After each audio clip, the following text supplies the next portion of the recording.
मर्यादा पुरुषोत्तम श्री राम कहलाए तो सिर्फ एक रावण के मारने से नहीं कहलाए। वो उनके जीवन में बहुत सारी रास्ते में घटना घटी, चौपाइयां बहुत है रामायण, खाली रावण को पकड़ के तुलो चलता है। तो मैं अपनी मीडिया, जितने भी हमारे मीडिया कर्मी भाई हैं, मैं सबसे यही रिक्वेस्ट करूंगा कि सिर्फ रावण को पकड़ के मत चलिए। रामायण सिर्फ रावण से नहीं थी, उसमें रिश्ते भी दिखाए गए हैं, उसमें बहुत सारी चीजें हैं। अगर हम एक गाना गलत अगर गा देते हैं तो मुझे लगता है कि 40 को तो भजन गाते हैं, तो उस भजन के बारे में भी पूछिएगा तो दुनिया को समझ में आएगी कि नहीं, हमारे भोजपुरी में गंदे चीज नहीं होते हैं। क्योंकि आप जब गंदा पूछते हैं ना तो पूरी दुनिया और बाकी स्टेट के लोगों के दिमाग में यही होता है कि भोजपुरी में सिर्फ गंदा ही होता है। तो मैं सबसे, आप लोग मेरे गार्जियन स्वरूप हैं, मैं सबसे रिक्वेस्ट यही करूंगा कि किसी भी आर्टिस्ट या कहीं भी किसी से कुछ सवाल करिए तो अच्छाई के बारे में ज्यादा करिए, गंदगी को आप खुद डिवाइड करिए ताकि गंदा दुनिया ना सुने। आप बोल के सच कराते हैं तो अब सारे गमा और हमारी अर्सिया है, ये भी पंजाब से है, तो मिश्रण बहुत ज्यादा है। मतलब 3 स्टेट आपने इंप्रूव कर दिया, पंजाब, बंगाल और भोजपुर।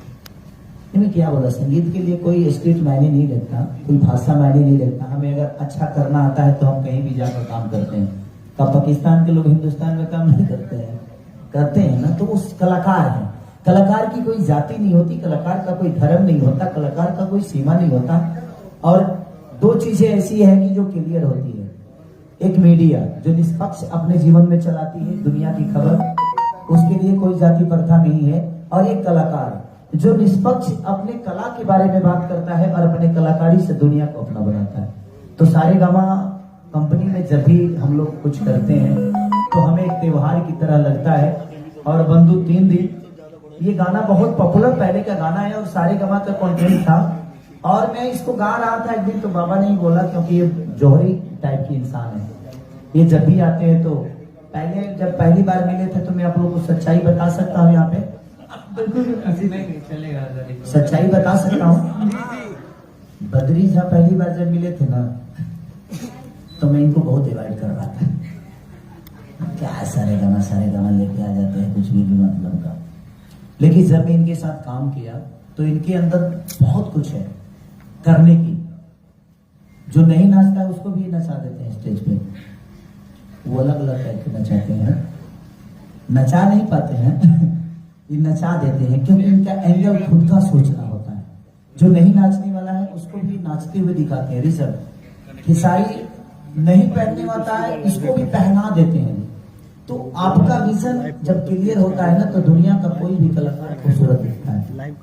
हमारे भोजपुरी में बहुत सारे कलाकारों के साथ इन्होंने काम किया और इन्होंने सब पे वही काम किया जो खेसारी पे किया। ऐसा नहीं कि इन्होंने सौतेला व्यवहार किया कि उनके लिए कुछ और किया, इनके लिए कुछ और किया। जो जितना कर सकता है और जिसकी जितनी क्षमता है उस हिसाब से इन्होंने उसको प्रेजेंट किया। तो ये एक कंपनी की सबसे बड़ी खासियत होती है कि जो हर पूरे परिवार को एक समझता है, वो परिवार कभी टूटता नहीं।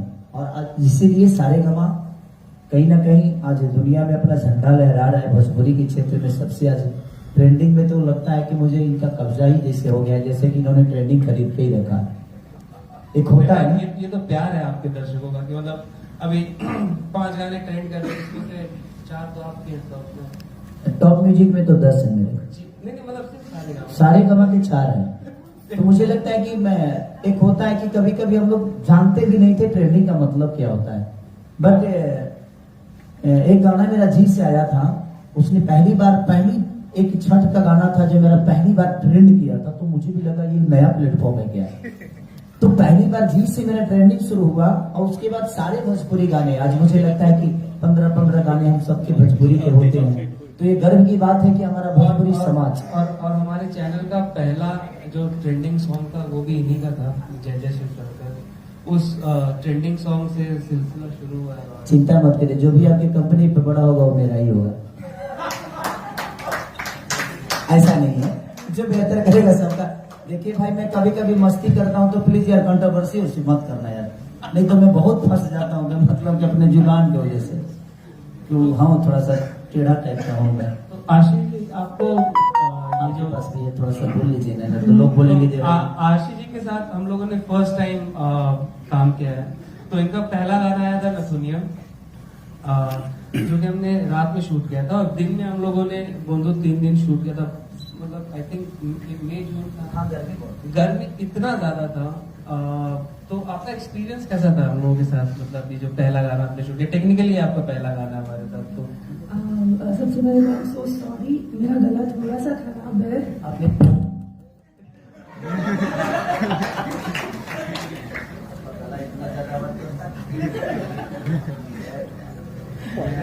सो या मुझे काम करके काफ़ी अच्छा लगा, क्योंकि ये मेरा फर्स्ट टाइम था कि सारी सर के साथ जो मैंने काम किया है। एंड सारेगामापा हम भोजपुरी। यार खेसारी मत बोला करो, बेबी बोला करो मुझे, क्योंकि मेरे जीवन में कोई बेबी बोलने वाला नहीं है। मुझे लगा बापू बोलना था। ये देख सकते हैं आप सो मुझे बहुत अच्छा लगा काम करके। एंड एक और स्टोरी है, बद्री सर की एक और स्टोरी। बेटी की तरह संवारते हैं, जैसे हमारे विक्रम सर, जो कि मैं जब भी उनसे बात करता हूं तो मुझे नहीं लगता है कि मैं एमडी से बात कर रहा हूं। उनसे लगता है कि बड़े भाई और छोटे भाई वाला एक रिलेशनशिप है मेरा उनके अंदर। और मैं जितने लोगों के साथ काम करता हूं, मैं एक परिवार समझ के ही काम करता हूं। रीजन कि मैं अगर स्टार्डम के हिसाब से काम करूंगा तो शायद ना वो मुझे अच्छे से जज कर पाएंगे और ना ही मैं उनको कर पाऊंगा। तो हर इंसान को, मैं जितने भी हमारे कलाकार, जो मेरे भाई हैं, बहनें हैं, जो मेरे दोस्त हैं, सबसे मैं यही बोलूंगा कि जिंदगी में एटीट्यूड को अपने पर्दे पे रखना, लेकिन अपने एटीट्यूड को, अच्छे नेचर को दुनिया के सामने रखना, एटीट्यूड के साथ काम करना, बट जिंदगी को एटीट्यूड के साथ मत जीना। रीजन की एटीट्यूड आपके काम में होगी ना तो दुनिया आपको पसंद करेगी, लेकिन एटीट्यूड अगर आपके नेचर में होगा तो शायद आपके अपने परिवार भी आपको छोड़ देगा। इसीलिए जिंदगी में हमेशा एटीट्यूड अपने काम में रखिए।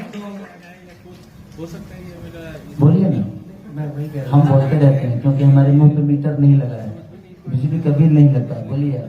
हूँ। तो आपका जो एटीट्यूड है, तो वो उससे तो सीखने के लिए भी है यंगस्टर्स के पास। तो सबसे पहले तो मेहनत वो ज्यादा जरूरी है जिंदगी में। मुझे लगता है कि मैं 3 बजे सुबह भी आता हूँ तो कम से कम 400 टिप्स मार के सोता हूँ, क्योंकि मैं जानता हूँ कि ना मेरे पास बॉडी थी, ना मेरे पास गायकी थी। आज भी गायकी नहीं है, आज भी बॉडी नहीं है, आज भी शक्ल से मैं बहुत सलमान खान नहीं लगता, बट कोशिश करने में क्या जाता है, हम अपने आप को बदल सकते हैं।